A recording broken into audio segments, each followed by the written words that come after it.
Tout d'abord, l'inscription de la préservation de l'environnement à l'article 1er de la Constitution, je l'ai dit tout à l'heure, présente une valeur symbolique très très forte. Elle a été voulue par les membres de la Convention citoyenne, je ne le rappelle pas, je redis ici qu'il n'y a aucune raison d'opposer les uns aux autres. Il s'agit ensuite, très clairement, de renforcer le poids constitutionnel de la protection de l'environnement. J'ai tout à l'heure dans le discours, et vous avez reconnu, et je vous en sais gré, que j'avais déjà pour partie répondu à votre question, distingué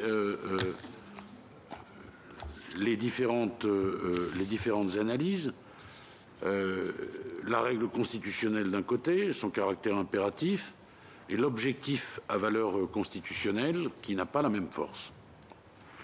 Il s'agit d'instaurer un véritable principe d'action des pouvoirs publics. C'est l'engagement du président de la République et du gouvernement. Ensuite, évidemment, se pose la question, je n'ose pas la dire sempiternelle, mais elle a été évoquée à de très très nombreuses reprises, ce qui m'a fait dire d'ailleurs que, en réalité, c'est 18 mots l'article 1er, si on considère que le L' est un mot.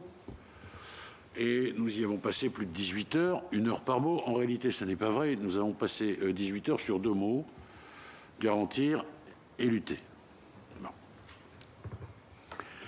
Alors, je veux rappeler ici, parce qu'évidemment, j'ai déjà entendu ces remarques, bien sûr, mais qu'est-ce que c'est qu'une quasi-obligation de résultat?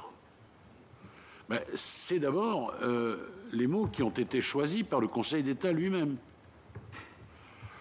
C'est, à mon avis, plus qu'une obligation de moyens et moins qu'une obligation de résultat. Mais ça s'approche de l'obligation de résultat, c'est-à-dire que tout doit être fait pour. Comment on peut encore décliner les choses?